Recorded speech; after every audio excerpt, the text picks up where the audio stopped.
Olá, Paulista Gás, Energia que Fala, de volta no episódio 6. Hoje traremos duas profissionais de educação infantil. Um assunto muito importante para todos que estão em casa, né? Não só os pais, como educadores, como os tios e avós. O título, né, desse tema hoje é uma jornada desafiadora na educação infantil, histórias e experiências reais. A gente vai ter muitos assuntos aqui para tratar sobre educação infantil. E eu vou apresentar, né, Roberta e a Lia, que são duas profissionais que empreendem na educação. Nossa primeira convidada é a Roberta Araújo, uma mulher incrível, que desde muito jovem encontrou uma paixão na educação. Pedagoga, psicopedagoga e empreendedora, Roberta é diretora da sua própria escola em Fortaleza, onde lida com amor, dedicação e a firme crença de que a educação o empreendedorismo são ferramentas poderosas para mudar vidas. É forte isso, hein? Sua trajetória de sucesso é um exemplo de como, com coragem e compromisso, é possível criar um impacto positivo na sociedade. E temos a Lia, que também é uma empreendedora, professora de educação infantil. É uma profissional de excelência que atua com coração na área da educação infantil. Realmente, para você atuar na educação, tem que ser com coração mesmo, paixão. Pedagoga, formada pela Universidade do Vale Acaraú, Lia é especialista em psicopedagogia clínica e institucional, além de ter uma vasta experiência em educação especial e atendimento educacional especializado. Ela carrega consigo um olhar acolhedor e sensível para as necessidades de cada criança, garantindo que todas elas tenham a oportunidade de aprender e se desenvolver com respeito e atenção. São mulheres de exemplos, profissionais que amam o que fazem e podem, de fato, transformar a vida das crianças com quem trabalha. E, dentro dessa conversa, nós temos o Marcos, que é pai, né, de três, vamos dizer, adolescentes e crianças, né? Eu já sou avó, então eu fico atenta a todas essas novidades e esses, vamos dizer assim, esses assuntos, já pensando nos netos. Roberta, seja bem-vinda. Obrigada. Gostaria que você se apresentasse e contasse essa história que eu já conheço e que realmente é bastante impactante. Seja bem-vinda ao Energia que Fala. Obrigada, Denise. Obrigada também aqui aos convidados. Bem, primeiramente queria agradecer a Denise por esse convite maravilhoso. Realmente, quando a gente se conheceu, eu não imaginava o tamanho do seu projeto. Realmente é um projeto maravilhoso. Então, estar aqui é uma grande honra para mim. Muito obrigada por esse convite. Obrigada a você. E, bem, falando um pouco já da minha trajetória, eu sou empreendedora desde dos 16 anos, eu posso dizer assim, porque a minha mãe fundou a escola, então eu segui na mesma profissão. Aos 16, realmente tomei conta ali da escola, fui ser a dona, muito jovem, bem inexperiente, mas já com muito amor no coração em relação à educação. Sempre vivi nesse meio, então foi fácil para mim empreender nesse sentido de já conhecer a área, mas não quer dizer que nós não tivemos grandes dificuldades. E aí, isso já faz uns 15 ou 16 anos que eu empreendo, hoje com 31 anos. Sou diretora dessa escola que a minha mãe me ajudou a fundar. E hoje a gente trabalha com mais de 200 crianças, né, e mais de 200 pais e vários professores, e uma comunidade escolar realmente grande. Mas, assim, é uma grande honra para mim e sempre vai ser. Tanto é que eu hoje estou abrindo a minha segunda sede, já também em Fortaleza, com a mesma paixão e mesmo amor como se eu estivesse começando agora. Então, É uma grande honra trabalhar com educação. E, fora isso, eu sou pedagoga, sou psicopedagoga, sou gestora escolar, então tenho essa questão da educação já desde sempre. Lia, conte um pouquinho, se apresente. Bom, saudar toda a mesa, primeiramente. Não combinei, mas eu queria a oportunidade de me audiodescrever, pode ser? Claro, porque perfeito. Neste momento vou ter, né, famílias esperando para contemplar esse momento, então eu vou dividir com eles também, com a gentileza. Me chamo Lia, tenho 44 anos, tenho 1,60 m, pequenininha, estou vestido com uma camisa bege e preto, camisa preta, escarpão branco, brinco de pérola, pequenininho, tenho cabelos amarrados e uso óculos. Perfeito. Bom, eu nasci dentro da educação, minha família toda de educadores. Fugi um pouquinho, foi para a área do turismo, mas minha missão era realmente a educação. Tenho uma filha de 7 anos. Em plena pandemia, me senti a necessidade de lidar com novas, como posso falar, abordagens de trabalhar com a educação infantil, estando longe das crianças. Você imagina aí. Então, assim, participei de podcast com crianças, vídeos e o público infantil. Como é que eu ia me prender e prender aquela criança por tanto tempo? Sim. De frente para o celular ou de uma telinha de computador. Desafio, né? Um desafio grande. Né? Fora isso, eu trabalho com crianças atípicas também. Então, venho do teatro também. Fui muito tempo animadora de festas infantis. Então, assim, trago o lúdico para a educação, principalmente infantil, com uma abordagem lúdica, para contemplar todas as crianças da melhor forma possível. Essa sou eu, Lia Souza. Na fala de vocês, eu já percebo, né, que existe uma paixão naquilo que vocês fazem. Eu tenho um pezinho, vamos dizer assim, na educação, mas eu peguei um pezinho mesmo, porque eu me formei em letras, né? Português, literatura portuguesa e inglesa. Mas nunca foi uma intenção, né, exercer a profissão. E quando eu cheguei no Ceará, estava disponível um concurso público para o Estado. Eu falei, tá aí, sou habilitada, vou prestar. Prestei e entrei. E fui para ensino médio, né? Lecionei no Liceu de Messejana, no Gonzaga Mota, no Paulo Benevides. E foi uma experiência maravilhosa, principalmente com os adultos. Que à noite tem aqueles adultos, né? E foi uma experiência muito... foi maravilhoso. E eu vi que meu coração bate pela educação também, né? Hoje já penso na questão da educação mais corporativa. Mas, realmente, o professor, quem lida com a educação, tem que ser por amor, porque é muito, muito difícil. Marcos, fala um pouquinho sobre a sua experiência sobre essa questão da educação, já que você tem 3 filhos e um deles, pelo que a gente sabe, ele tem uma certa dificuldade. Você teve problemas em escola. Sim. Como é que foi? Conta um pouquinho sobre essa sua experiência. Bom, eu sou o pai da Lívia, de 17 anos, do João Paulo, que tem hoje 13 anos, e a caçula é a Iris, tem 7 anos.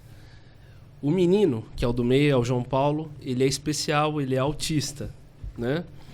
E foi diagnosticado muito cedo, um pouco mais de 1 ano, a gente já tinha laudo e diagnóstico, assim, bem assertivo com relação às dificuldades dele, né? E isso tudo a gente descobriu lá em São Paulo, né? Que somos todos paulistanos e essa descoberta, ele nasceu lá, enfim, e iniciou um tratamento lá, né? Aqueles acompanhamentos, as terapias, né? Tudo que requer para o desenvolvimento, para o melhor desenvolvimento de uma criança autista, né? E a gente se deparou depois, nos mudamos, eu vim para o Ceará, né?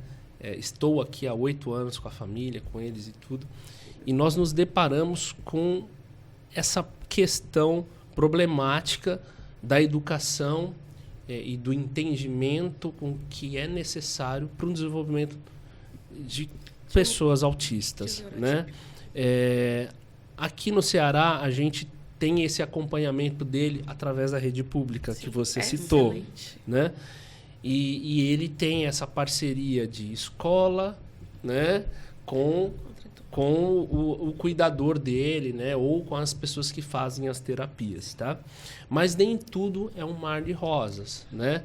A gente enfrentou algumas dificuldades, até hoje a gente ainda enfrenta, porque uma criança autista, e não necessariamente criança, ou um adulto autista, cada uma é diferente.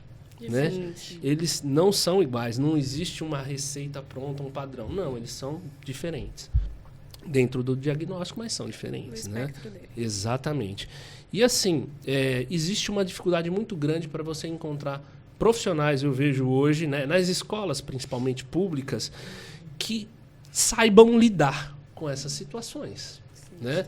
Então, você tem que dar muito... graças a Deus quando você encontra alguém que se dedique, que consiga compreender tudo aquilo. Porque não é fácil, né? E eu digo que não é fácil porque nós mesmos, os pais, temos as nossas dificuldades com eles em casa. E olha, amor de pai, amor de mãe é, né, inquestionável. Sim. E ainda assim, a gente muitas vezes perde as nossas paciências, né? Tem aqueles momentos de... Você se questiona o porquê, né? Olha, os obstáculos, as barreiras são muito grandes, né? Mas voltando para a questão da educação, eu vejo que existe um caminho muito largo ainda a ser percorrido em prol de um atendimento que seja adequado. Isso estou falando de rede pública. Eu acho que o plano, ele existe, mas eu não sei se a capacitação das pessoas ainda está de acordo, né, com o que aquela especialidade espera. Eu digo isso pelo meu filho, pelas experiências que eu tenho com ele na escola. Existe um turnover muito grande de pessoas, de cuidadores, né? E toda vez que você troca, é complicado para a pessoa, para o autista. Desregula. Ele é a cara de rotina. Desregula. Desregula totalmente. Então, ele chega na escola, não é mais aquele cuidador de sempre. É como se você estivesse voltando a estacar zero. Volta realmente. Né? Sem contar a questão dessa dificuldade, aí a gente vai partir para o lado social. O preconceito, o desconhecimento ainda de muita gente com relação ao tema. Né? Muitas vezes a criança, você está com ela num shopping, numa loja e tal... esses pais toleram essa birra, como se fosse meu filho, não estava assim, mas não fazem ideia do que está acontecendo, né? Das dificuldades, né, que aquele pai, que aquela mãe enfrentam. Né? E ele tem 2 irmãs. Eu digo que elas amadureceram muito rápido, né, dentro da infância delas, por conta do João. Porque quando o pai está trabalhando, a mãe está trabalhando e tal, um olhar o outro tem que ficar com a mais velha. E ela, né, ela obrigatoriamente teve que amadurecer nesse sentido. Né? Então, assim, é um tema muito extenso. Né? Os obstáculos estão desde o momento do diagnóstico, e o primeiro passo para o melhor desenvolvimento de uma criança é a aceitação da família e dos pais. Sim. Esse é o primeiro passo. Porque existem ainda aquelas pessoas que resistem. Não, o meu filho não é assim. O meu filho não tem esse problema. Está errado. Exatamente. Então, assim, aceite. É um luto, né? Exatamente. Aceite, que é o primeiro passo para o desenvolvimento do seu filho. Né? O meu filho, ele é não verbal. Ele tem 13 anos, ele não fala. Ele não é mudo, mas ele não desenvolveu a fala. Ele não consegue se comunicar corretamente. E, assim, é complicado para a gente, porque ele não sabe dizer, olha, estou sentindo dor. Uma vez ele caiu da rede, machucou o braço. Ele passou 3 dias pra gente descobrir que ele estava com o braço fraturado. Nossa. Porque me parece que eles são resistentes à dor, né? apenas reclamava, estava inchado, eu mexia o braço, ele não reclamava. No terceiro dia, ele começou a manifestar uma dor mais intensa, a gente levou ao médico, raio-x, fratura no punho, ele teve que operar. Mas ele sofreu durante 3 dias ali e a gente não sabia. Então, é um desafio, ele é não verbal, né? Se ele está sentindo algo na barriga, uma dor de cabeça, ele não vai dizer. A gente vai descobrir depois que alguma coisa estiver mais avançada. Não então, vocaliza. Não vocaliza, né? Então, assim, Desafio grande, viu? são Desafio. muitos os desafios, né? E voltando para a questão da educação, eu acho que existe ainda uma necessidade muito grande de uma compreensão maior e com os cuidados com essas pessoas. E só para finalizar o ponto, né? A família também, às vezes, ela é muito esquecida, né, nesse sentido. E tem que haver programas voltados para quem cuida. São inúmeras as mães que se suicidam, Sim. que tiram a própria vida porque não aguentam o tranco. Uma rede de apoio. Tem que ter uma rede de apoio. Precisa existir programas mais sólidos com relação a isso, né? Nem todas as famílias que têm essas pessoas autistas especiais estão muito estruturadas. Às vezes o pai não aguenta o tranco, o marido deixa a esposa, não aguenta, vai embora, ela fica uma mãe solteira tendo que cuidar de tudo. É o que mais acontece. Acontece muito. Enfim, são infinitas as barreiras aí que a gente vai precisar superar. E eu tenho, assim, a esperança de que as coisas vão caminhar. Pelo menos hoje o assunto está mais em pauta. Antigamente era mais velado. Né? Conte comigo. Então, assim, só um pouquinho aí desse depoimento que eu acho que é importante a gente E eu tá fico tendo. imaginando que é uma profissão difícil. Necessita de muito estudo. Exato. Quando você falar em turnout, né? A gente vive isso nas empresas, mas na educação não se ganha para investir no próprio conhecimento, né? Então, é um circo, né? De várias problemáticas, né? E a questão da família e escola, né?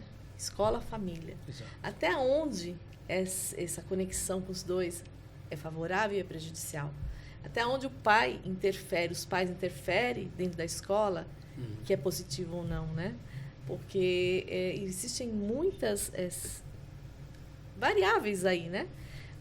Que o amor do pai e a obrigação da escola educar. A inversão de valores. Exatamente, né? Exato. E aí eu quero saber de vocês mesmo, que estão aí na educação, não só de crianças com algum tipo de diferença intelectual, mas também no geral, né?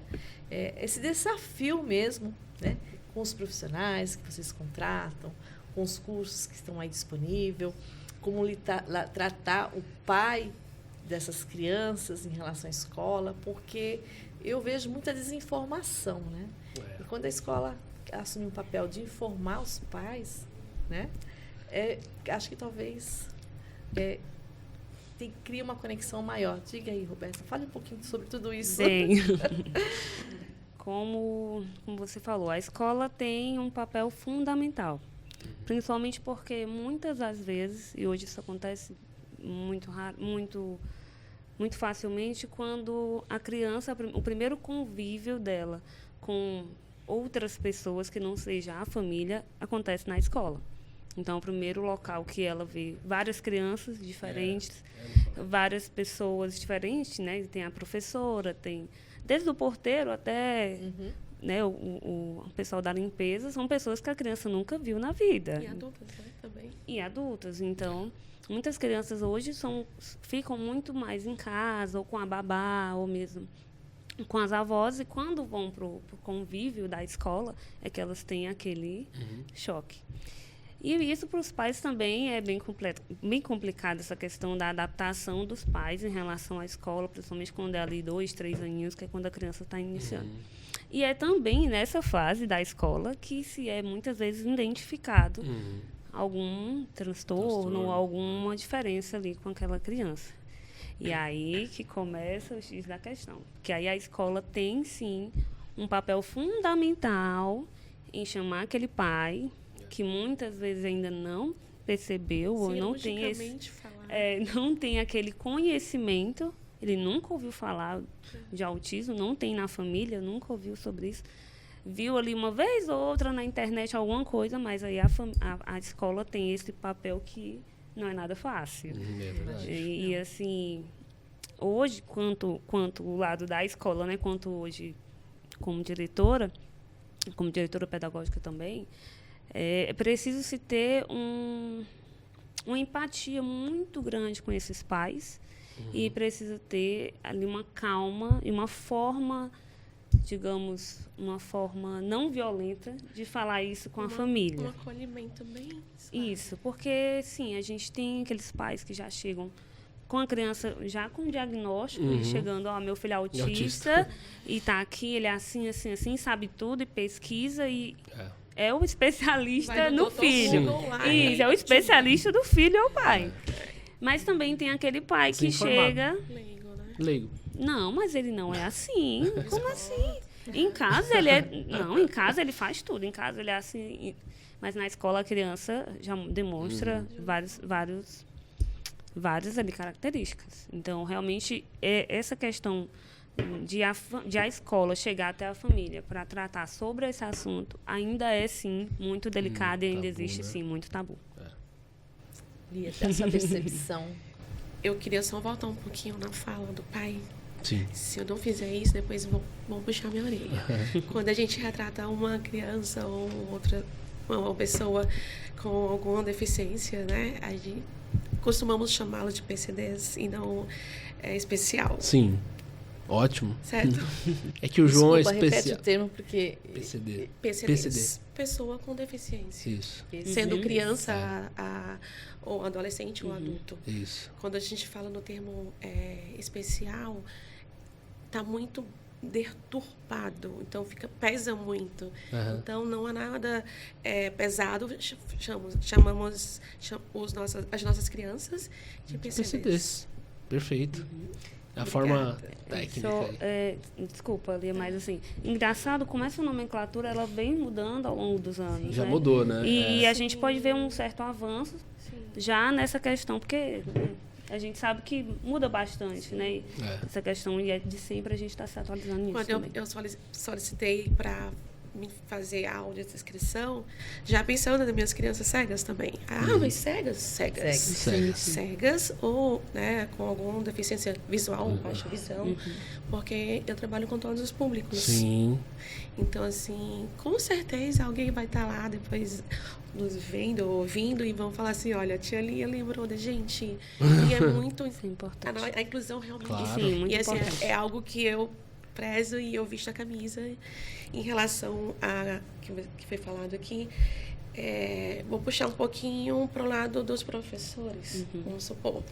Tem essa delicadeza que nos termos em lidarmos com as famílias, que a gente tem que ser... eu moro em sítio, então assim, eu vejo lá os bichinhos, as galinhas, colhendo os pintinhos, vamos supor. E meio que nós, como professores, né,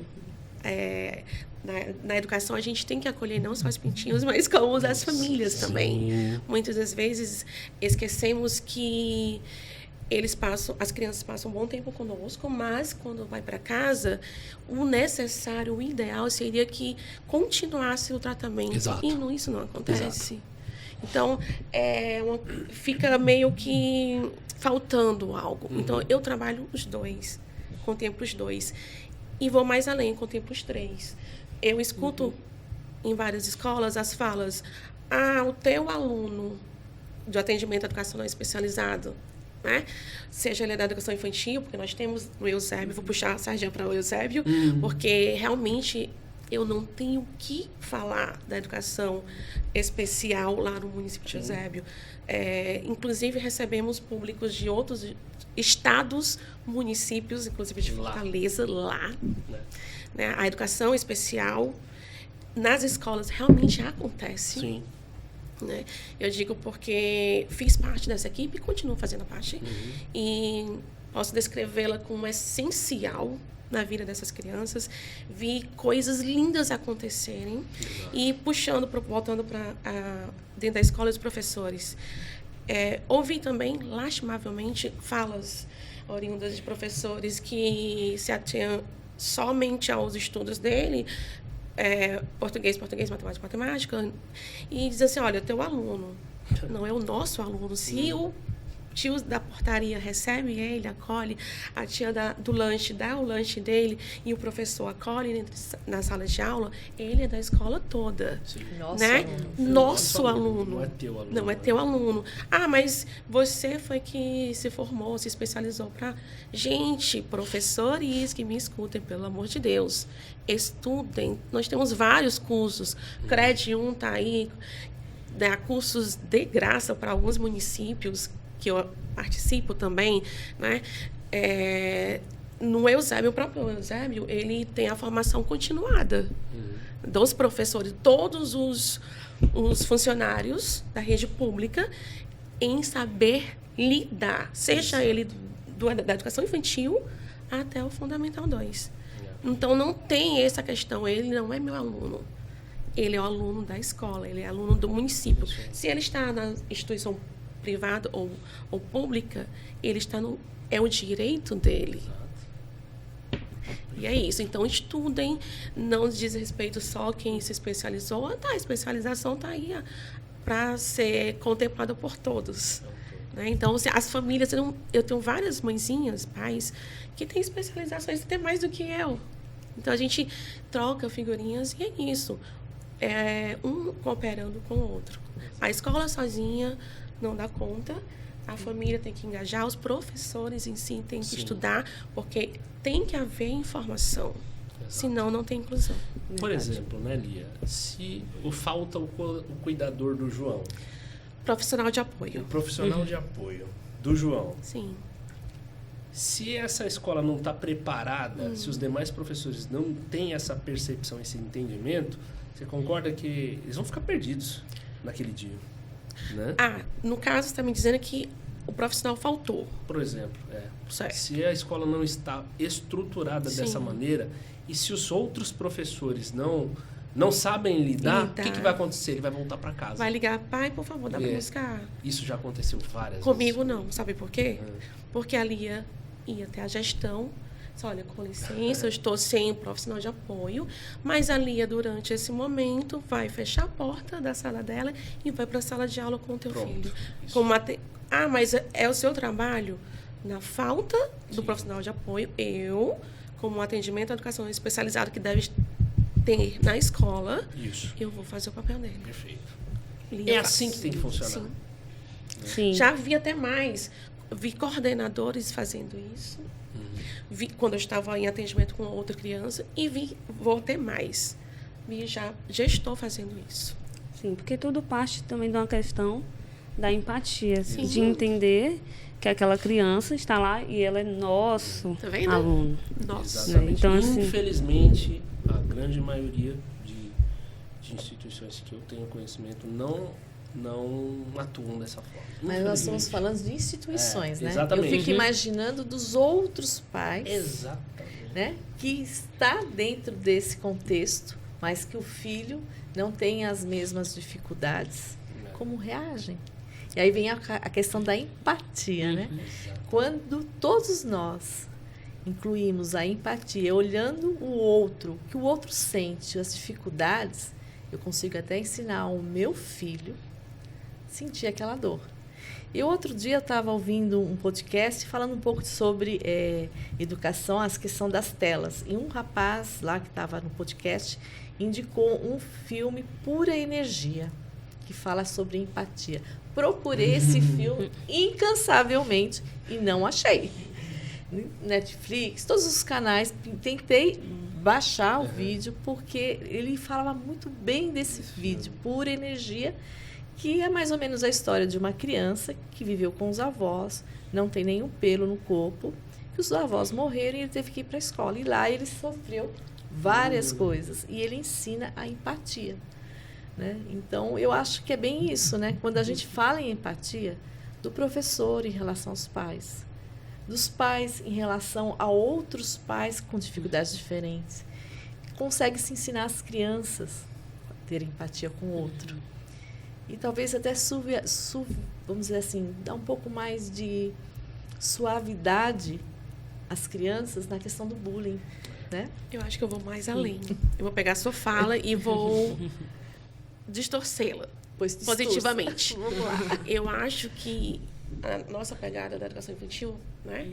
Em loco, com aquele menino que chega com a florzinha que ele catou ali no ladinho do portão e vai te entregar, ou então com aquele pirulito que já vem chupado aqui. Não é verdade? Sim, então, assim, acontece muito. eu acho que adultos, quando se deixam serem realmente visualizados como si, aprender mais com as crianças.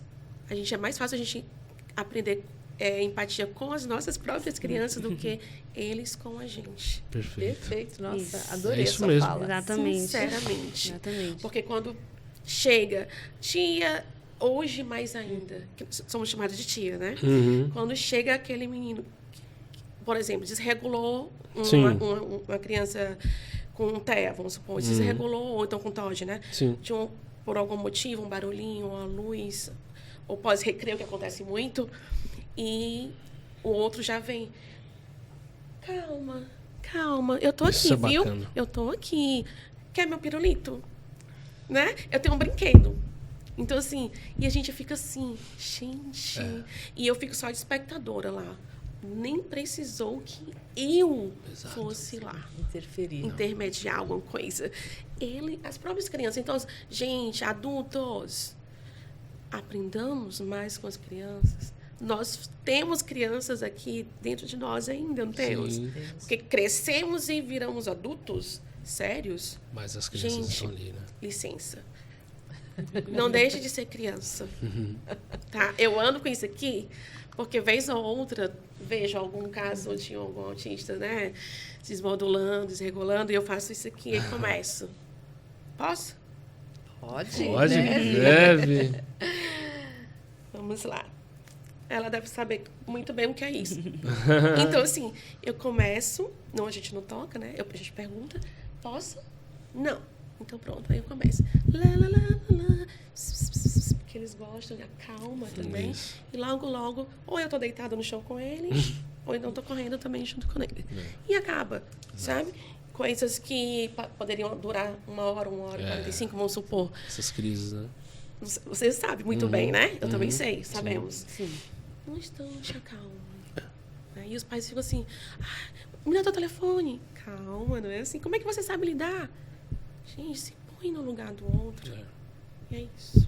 Isso vale, eu acho que eu vejo isso muito em relação à questão da geração mesmo, das gerações.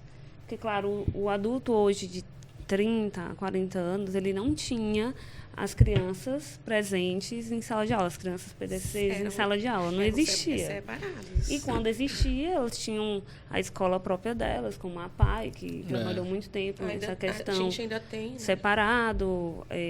A minha infância mesmo, eu vi poucas, aliás, eu acho que não faz tanto tempo, né? Então, assim, a minha educação infantil, eu não vi crianças nenhuma atípica, não vi. Pois é. Não se me tinha, lembro. Não interagiu com elas, Isso, né? não. Não Então, lembro assim, a disso. geração Sabe por que hoje... interagiam?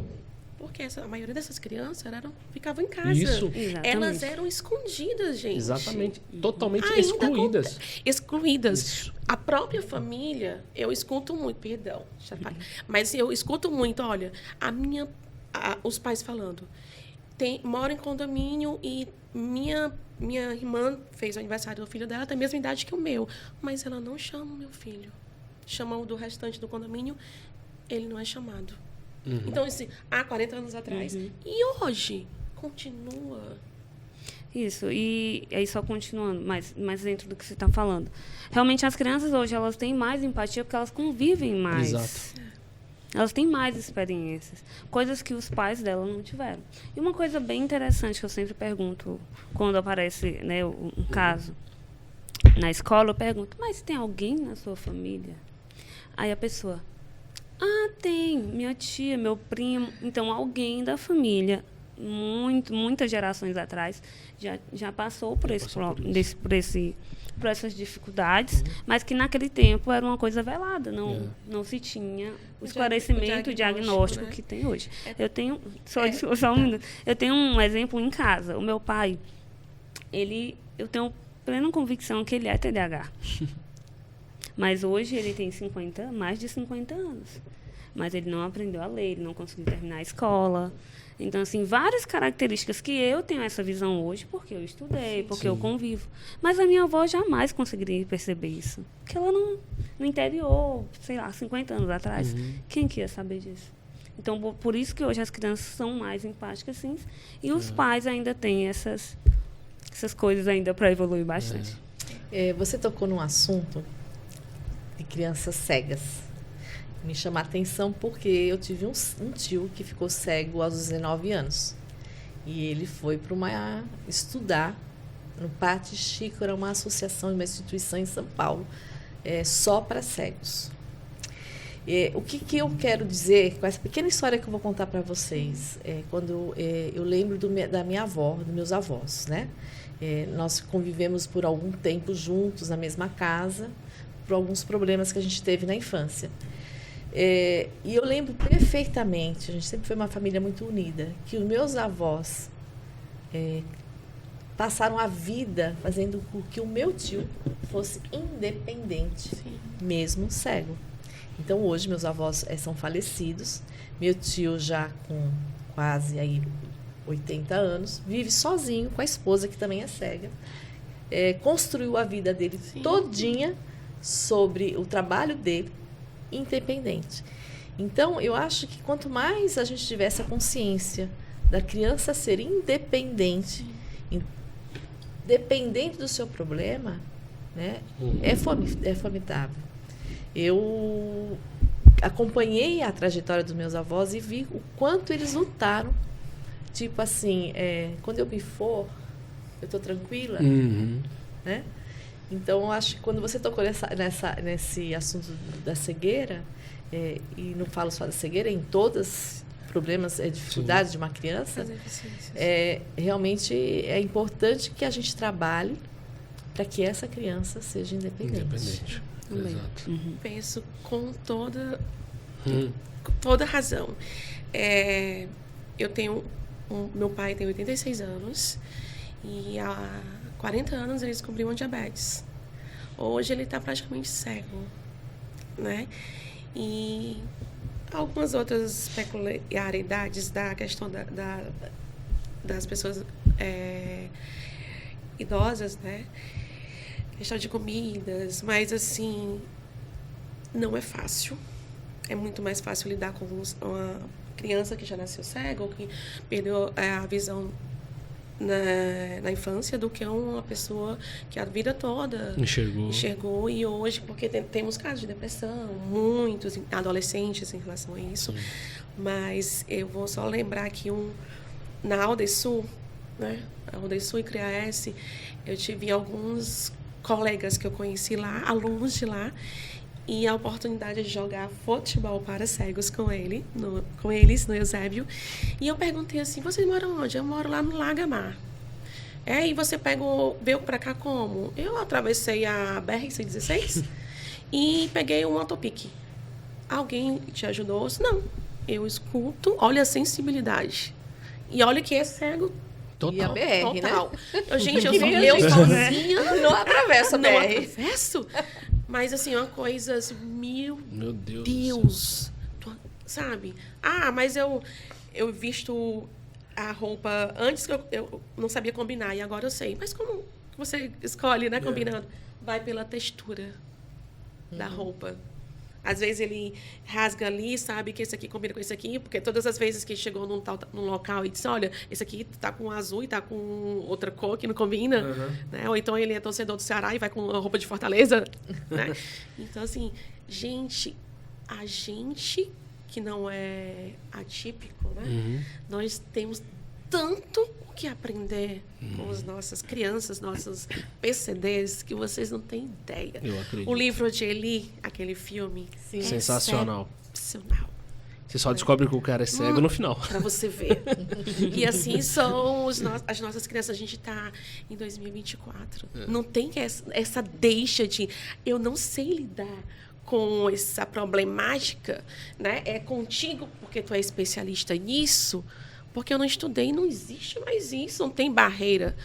Barreiras atitudinais não devem existir. Senão a gente vai ficar ultrapassado. Quem não estudar? Professores, estudem. Foi porque os pais estão estudando, né? Bastante. As crianças estão atuando.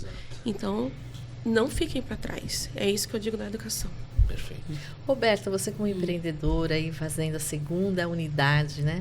Para essas pessoas que estão se formando na educação, que têm intenção de, seja numa escolinha ou dar alguma aula particular, né? Ou prestar concurso para ir para a educação. Qual o conselho que você daria para essas pessoas investirem nessa carreira? Nossa. Primeiramente, realmente amar o que você faz. E fazer porque você ama. Parece redundante, mas não é.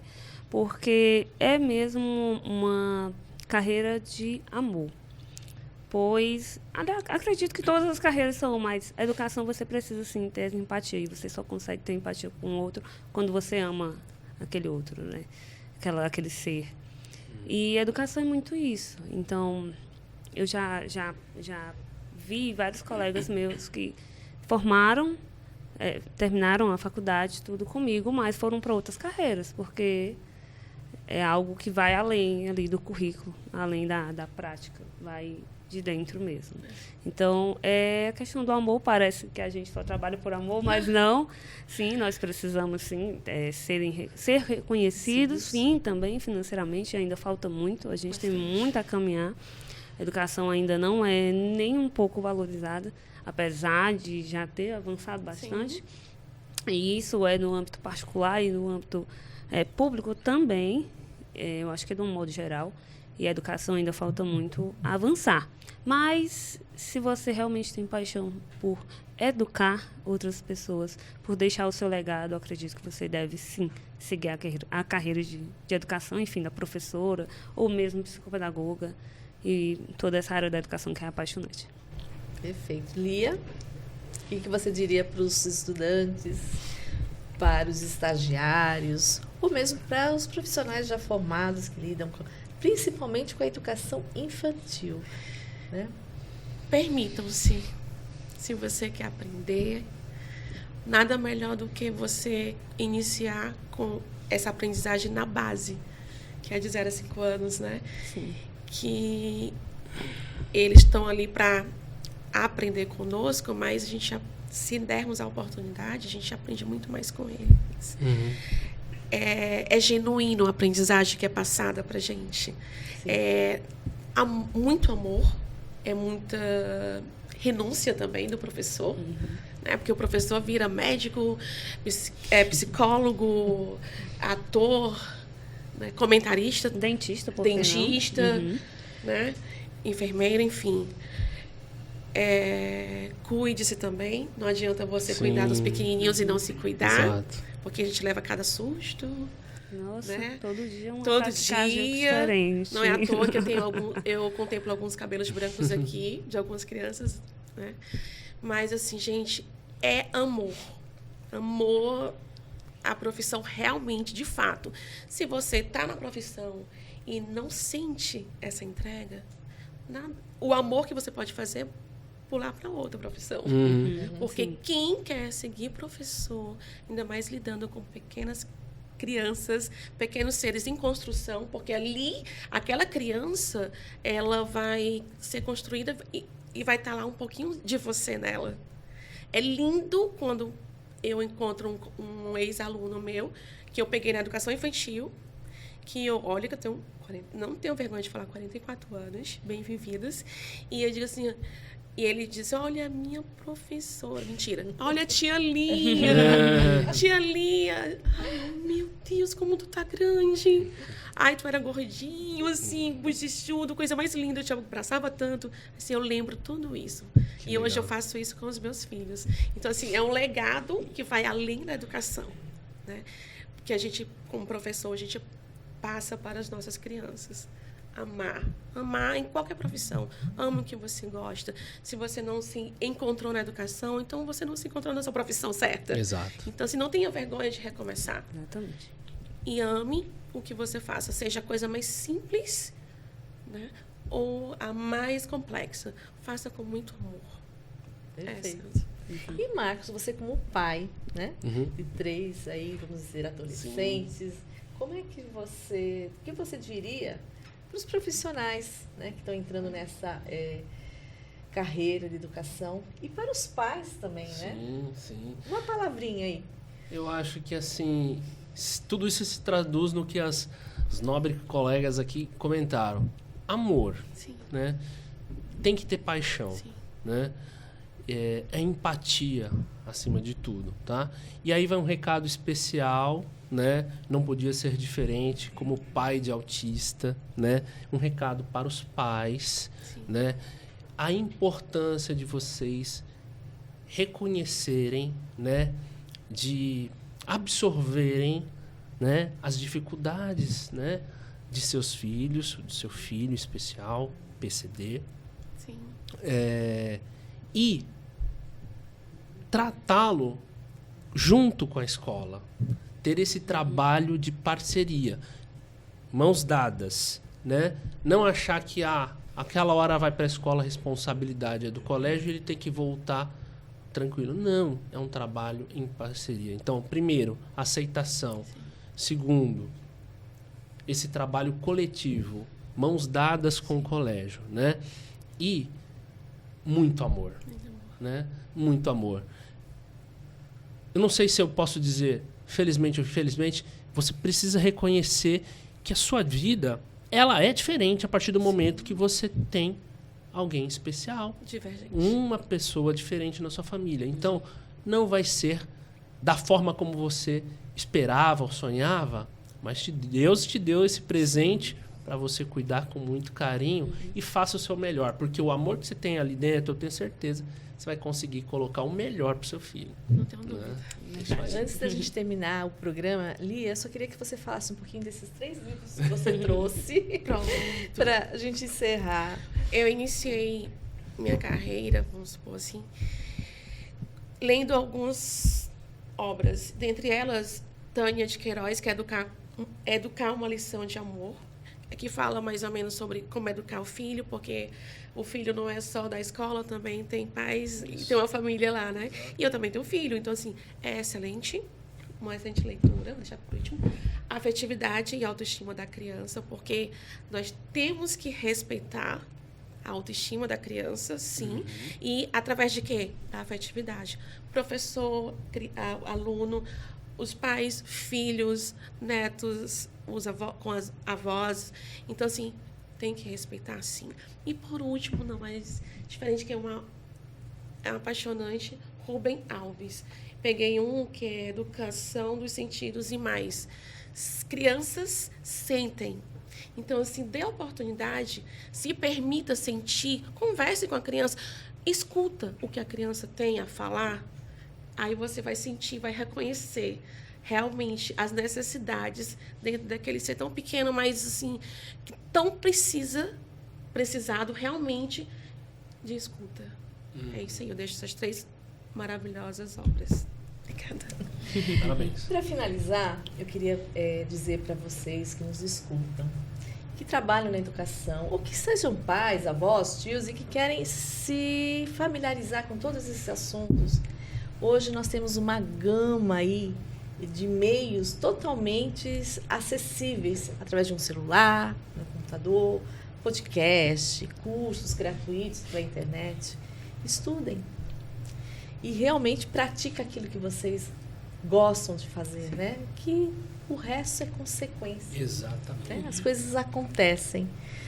E, assim, para finalizar, dizer que Energia que Fala está aqui para contribuir para o crescimento profissional, para que vocês interajam com essas histórias fabulosas que estão aqui, né, que a gente está disponibilizando para vocês ouvirem. Se vocês se identificaram e quiserem procurar, né, a Escola Raio de Luz ou a casa da tia Lia, né, nós vamos colocar na descrição o contato, né, para vocês estarem entrando em contato.